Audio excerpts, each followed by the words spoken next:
സിദ്ധാർത്ഥിന്റെ മുഖം ശ്രദ്ധിച്ച് ഹേമന്ത് ചോദിച്ചു. അല്ല, നീ എന്താ ആലോചിക്കുന്നേ?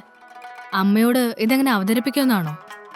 സിദ്ധാർത്ഥ് അത് കേട്ട് അവനെ രൂക്ഷമായി നോക്കി. സിദ്ധാർത്ഥിന്റെ വീട്ടിൽ ഒരുപാട് നേരം വെറുതെ ഇരുന്നപ്പോൾ തന്നെ നീലിമയ്ക്ക് മടുപ്പ് തോന്നി. അവൾ അശ്വിനെ മല്ലികയെ നോക്കാൻ ഏൽപ്പിച്ച ശേഷം വീട്ടിൽ നിന്നും പുറത്തേക്കിറങ്ങി. അന്ന് ജോലി ഓഫർ വന്ന സ്റ്റാർഡം എന്ന കമ്പനിയുടെ ഓഫീസിലേക്കായിരുന്നു അവൾ ചെന്നത്.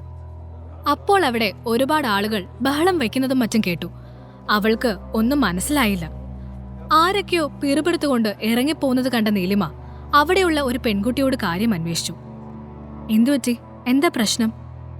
ഒന്നും പറയണ്ട, ഒരു മുന്നറിയിപ്പും ഇല്ലാതെ ഞങ്ങളെ ജോലിയിൽ നിന്ന് എടുത്ത് കളഞ്ഞടോ, അതിന്റെ പ്രതിഷേധമാണ്, ആ പെൺകുട്ടി പറഞ്ഞു. നീലിമയ്ക്ക് അത് കേട്ടിട്ടും കാര്യമായൊന്നും മനസ്സിലായില്ല. ആ സ്ഥാപനത്തിൽ നിന്ന് ജോലിക്കാരെ പിരിച്ചുവിട്ടത് കൊണ്ടുള്ള പ്രതിഷേധമാണ് അതെന്ന് മാത്രം മനസ്സിലായി.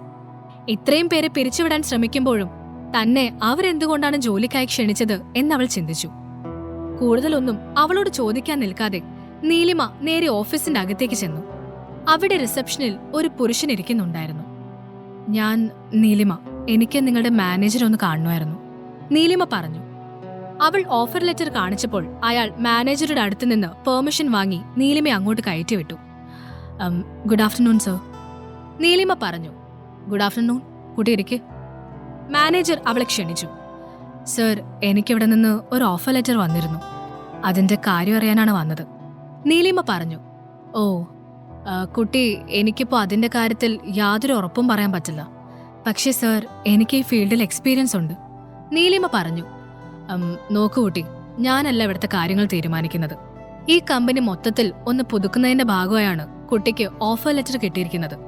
പക്ഷേ ഇപ്പോഴത്തെ അവസ്ഥ എന്താന്ന് എനിക്ക് പോലും അറിയില്ല, മാനേജർ അവളെ നോക്കി പറഞ്ഞു. എല്ലാം ഒന്ന് ശരിയാവാൻ സമയമെടുക്കും. ഇപ്പൊ തന്നെ കണ്ടില്ലേ, എല്ലാവരെയും നിരത്തി പിരിച്ചുവിടുകയാണ്. അങ്ങനെയുള്ളപ്പോ ഞാൻ കുട്ടിയോട് എങ്ങനെ ഉറപ്പ് പറയും? മാനേജർ പറഞ്ഞു നിർത്തി. ഇനിയിപ്പോ എന്ത് ചെയ്യും ദൈവമേ, നീലിമ മനസ്സിൽ പറഞ്ഞു. അവൾ വീട്ടിലേക്ക് വന്നത് കണ്ട അശ്വിൻ അവളുടെ അടുത്തേക്ക് ഓടി വന്നു. അമ്മ, അമ്മ എവിടെ പോയതാ? അശ്വിൻ ചോദിച്ചു. അമ്മ അന്നൊരു ജോലിക്കാര്യം പറഞ്ഞില്ലേ അച്ചു, അതിന്റെ കാര്യങ്ങൾ അന്വേഷിക്കാൻ പോയതാ, നീലിമ അവനെ എടുത്ത് മടിയിൽ വെച്ചുകൊണ്ട് പറഞ്ഞു. എന്നിട്ട് എന്തായി? അശ്വിൻ ചോദിച്ചു. അത് കിട്ടുമോന്ന് അറിയില്ല മോനെ, എന്തു ചെയ്യുന്ന ഓർത്തിട്ട് അമ്മയ്ക്കൊരെത്തും പിടിയും കിട്ടുന്നില്ല, നീലിമ പറഞ്ഞു. അമ്മ വിഷമിക്കാതെ, ഡാഡി ഇല്ലേ ഇപ്പൊ നമുക്ക്, പിന്നെന്തിനാ ജോലി? അശ്വിൻ ചോദിച്ചു. അത് കേട്ട് നീലിമയ്ക്ക് അരിശം തോന്നി. അവൾ അശ്വിനെ തനിക്ക് അഭിമുഖമായി നിർത്തി എന്നിട്ട് പറഞ്ഞു. ദേ നോക്കച്ചു, അദ്ദേഹം നമ്മളിവിടെ കൂട്ടിക്കൊണ്ടു വന്നെന്ന് വെച്ചിട്ട് എല്ലാ ചെലവും അദ്ദേഹത്തെ കൊണ്ട് ചെയ്യിപ്പിക്കുന്നത് ശരിയായ കാര്യമല്ല.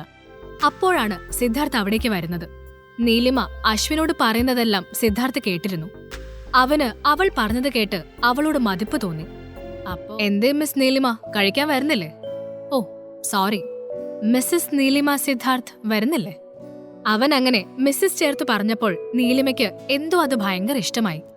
പക്ഷേ അവൾ അത് പുറമെ കാണിച്ചില്ല. സിദ്ധാർത്ഥിന്റെ കൂടെ നീലിമ താഴേക്ക് ഇറങ്ങി ചെന്നു. അപ്പോൾ മല്ലിക അവർക്ക് കഴിക്കാനുള്ള ഭക്ഷണം എടുത്തു വയ്ക്കുന്നുണ്ടായിരുന്നു. മല്ലികാമ്മ കഴിച്ചായിരുന്നോ?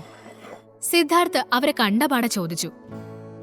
ആയിരുന്നെങ്കിലും സിദ്ധാർത്ഥിന് സ്വന്തം അമ്മയുടെ സ്ഥാനത്തായിരുന്നു ആ സ്ത്രീ. ഇല്ല കുഞ്ഞെ, അച്ചുവിന് ചപ്പാത്തി ഇഷ്ടാന്ന് പറഞ്ഞുകൊണ്ട് അതുണ്ടാക്കുമായിരുന്നു, മല്ലിക പറഞ്ഞു. ആണോ? എന്നവാ ഇരിക്കെ കഴിക്കാം, സിദ്ധാർത്ഥ് പറഞ്ഞു. അത് കേട്ട് മല്ലിക ഉടനെ പറഞ്ഞു. അയ്യോ വേണ്ട, സിദ്ധുക്കുഞ്ഞും മോളും കഴിക്ക്, ഞാൻ പിന്നെ കഴിച്ചോളാം. അതെന്താ മല്ലികാമ്മ, ഞങ്ങളുടെ കൂടെ ഇരിക്കില്ലേ? സിദ്ധാർത്ഥ് ചോദിച്ചു. എന്നാലും ഇല്ല, മല്ലികാമ്മ വന്നിവിടെ ഇരിക്കെ, നീലിമ പറഞ്ഞത് കേട്ടപ്പോൾ ആ സ്ത്രീക്ക് വളരെ സന്തോഷം തോന്നി. വേണ്ട കുഞ്ഞെ, നിങ്ങൾ കഴിക്ക്, മല്ലിക ക്ഷണം നിരസിച്ചുകൊണ്ട് പറഞ്ഞു. മുത്തശ്ശി കഴിക്കുന്നില്ലെങ്കിൽ എനിക്കും വേണ്ട, അശ്വിൻ പെട്ടെന്ന് കയറി പറഞ്ഞു. ആ കുഞ്ഞ് സിദ്ധാർത്ഥ് പെരുമാറുന്ന അതേ രീതിയിലാണ് തന്നോട് പെരുമാറുന്നതെന്ന് മല്ലിക അതിശയത്തോടെ ഓർത്തു. അശ്വിൻ അത് പറഞ്ഞപ്പോൾ മല്ലികയ്ക്ക് ഇരിക്കാതിരിക്കാൻ കഴിഞ്ഞില്ല. അച്ചു, മോൻ എന്തൊക്കെയാ വേണ്ടതെന്ന് വെച്ചാ എടുത്ത് കഴിക്കേട്ടോ, സിദ്ധാർത്ഥ് സ്നേഹത്തോടെ പറഞ്ഞു. അവന്റെ സംസാരത്തിൽ വലിയ മാറ്റം വന്നിട്ടുണ്ട്. എല്ലാം അശ്വിനും നീലിമയും കാരണമാണ് എന്ന് മല്ലികയ്ക്ക് മനസ്സിലായി. നീലിമ നല്ല കുട്ടിയാണ്, പണം കണ്ടാൽ വീഴുന്ന കൂട്ടത്തിലൊന്നുമല്ല. നീ നിനക്ക് യോജിച്ച ആളെ തന്നെയാണ് മോനെ തിരഞ്ഞെടുത്തിരിക്കുന്നത്, മല്ലിക മനസ്സിൽ പറഞ്ഞു. എന്നിട്ട് അവർ നീലിമയെ നോക്കി. മല്ലിക അഭിമാനത്തോടെ നീലിമയെ നോക്കുന്നത് കണ്ട സിദ്ധാർത്ഥും അവളെ നോക്കി. നീലിമ താൻ കണ്ടിട്ടുള്ള പെൺകുട്ടികളിൽ നിന്നൊക്കെ വളരെ വ്യത്യസ്തയാണെന്ന് അവന് തോന്നി. ഭക്ഷണശേഷം നീലിമ സിദ്ധാർത്ഥിന്റെ വീടും പറമ്പും ചുറ്റിക്കാണാനായി ഇറങ്ങി. സിദ്ധാർത്ഥിനെ എന്തായാലും ചിലവിന്റെ കാര്യങ്ങൾക്ക് ബുദ്ധിമുട്ടിക്കരുത്. ഒരു ജോലി ഉടനെ കണ്ടുപിടിക്കണമെന്ന് നീലിമ മനസ്സിൽ ആലോചിച്ചു. എന്താണ്, കാര്യമായ ആലോചനയിലാണെന്ന് തോന്നുന്നല്ലോ, സിദ്ധാർത്ഥ് ചോദിച്ചു. അവൻ ആ ഗാർഡനിലേക്ക് വന്നത് നീലിമ അറിഞ്ഞിരുന്നില്ല. അവൾ പെട്ടെന്ന് ഭയന്നുപോയി. ഏയ് പേടിക്കണ്ട, ഞാനാ, സിദ്ധാർത്ഥ് അവളുടെ കണ്ണുകളിലേക്ക് നോക്കി പറഞ്ഞു. പേടിച്ചരണ്ട് നീലിമയുടെ കണ്ണുകളിലേക്ക് നോക്കിയപ്പോൾ സിദ്ധാർത്ഥ് ഒരു നിമിഷത്തേക്ക് സ്വയം മറന്നു നിന്ന് പോയി. അത് ഞാനൊരു ജോലിക്ക് ശ്രമിച്ചിരുന്നു. അത് ഏകദേശം ശരിയായതുമാണ്. പക്ഷേ ഇപ്പോ അത് കിട്ടുമോ ഇല്ലെന്നൊന്നും ഉറപ്പില്ല, നീലിമ പറഞ്ഞു. നീലിമ പറയുന്നത് തന്റെ കമ്പനിയുടെ കാര്യമാണെന്ന് സിദ്ധാർത്ഥിന് മനസ്സിലായിരുന്നു. അവനത് മനസ്സിലാവാത്ത മട്ടിൽ ആകാംക്ഷയോടെ ചോദിച്ചു. അതെന്താ അങ്ങനെ? അത് ആ കമ്പനി നഷ്ടത്തിലാണ്. ഞാനിന്ന് ചെന്നപ്പോ അവിടെയുള്ള ജോലിക്കാരൊക്കെ പിരിച്ചുവിടുന്നുണ്ടായിരുന്നു. പഴയ ആളുകൾക്ക് ജോലി നഷ്ടപ്പെട്ടു. അപ്പോ പിന്നെ പുതിയ ആൾക്കാരെ എടുക്കുമെന്ന് തോന്നുന്നില്ല. അതിപ്പോ എങ്ങനെ പറയാൻ കഴിയും? ചിലപ്പോ ആ പറഞ്ഞു വിട്ടവരൊക്കെ നേരാം വണ്ണം ജോലി ചെയ്യാത്തതുകൊണ്ട് ജോലി നഷ്ടമായവരാണെങ്കിലോ, സിദ്ധാർത്ഥ് ചോദിച്ചു.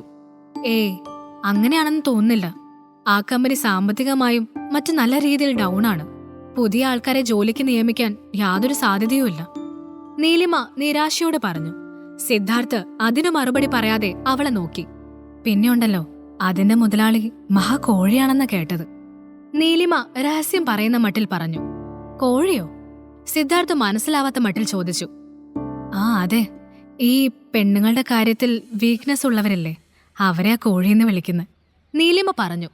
അവൾ പറയുന്നത് തന്റെ കമ്പനിയെക്കുറിച്ചാണ് എന്ന് മനസ്സിലാക്കിയിട്ടും സിദ്ധാർത്ഥിന്റെ മുഖത്ത് പക്ഷേ ദേഷ്യമൊന്നുമില്ലായിരുന്നു. എന്തുകൊണ്ടാണ് തനിക്ക് നീലിമയോട് ദേഷ്യം തോന്നാത്തതെന്ന് അത്ഭുതപ്പെടുകയായിരുന്നു സിദ്ധാർത്ഥ്. അയാൾ പെണ്ണു വിഷയത്തിൽ എങ്ങനെയാണെന്നൊക്കെ നീ എന്തിനാ അന്വേഷിക്കാൻ പോകുന്നേ? നിനക്ക് നിന്റെ ജോലി നോക്കിയാ പോരെ, സിദ്ധാർത്ഥ് സൗമ്യമായി ചോദിച്ചു. അതിന് അവരെനിക്ക് ജോലി തന്നില്ലല്ലോ. പിന്നെ നിങ്ങൾക്കൊരു കാര്യം അറിയോ മിസ്റ്റർ സിദ്ധാർത്ഥ്, എനിക്ക് മീഡിയ ഫീൽഡിൽ നല്ല മുൻപരിചയമുണ്ട്. എന്നെ ജോലിക്കെടുത്താ അവർക്ക് തന്നെയാ ലാഭം, നീലിമ നിഷ്കളങ്കമായി പറഞ്ഞു. ഇത്തവണ സിദ്ധാർത്ഥ് മറുപടി പറഞ്ഞില്ല. അവൻ എന്താണ് മിണ്ടാത്തതെന്ന് അറിയാനായി നോക്കിയപ്പോൾ സിദ്ധാർത്ഥ് തന്നെ നോക്കി നിൽക്കുന്നതാണ് നീലിമ കണ്ടത്. നീലിമയുടെ മുഖത്തെ നിഷ്കളങ്കത ആസ്വദിച്ച് നിൽക്കുകയായിരുന്നു സിദ്ധാർത്ഥ്.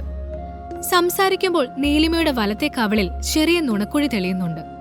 അതിലായിരുന്നു സിദ്ധാർത്ഥിന്റെ ശ്രദ്ധ. ഒരു നിമിഷം അവൻ അത് കടിച്ചെടുക്കാൻ തോന്നി. പെട്ടെന്ന് അവർ തമ്മിലുള്ള എഗ്രിമെന്റിനെ പറ്റി ഓർത്തു. പരസ്പരം ശാരീരികമായോ മാനസികമായോ അടുപ്പം പാടില്ല എന്ന് അതിൽ പറയുന്നുണ്ട്. താൻ തന്നെ അത് ലംഘിക്കുന്നത് ശരിയല്ല എന്നവന് തോന്നി. അവൻ ഒന്നും മിണ്ടാതെ തിരിഞ്ഞു നടന്നു.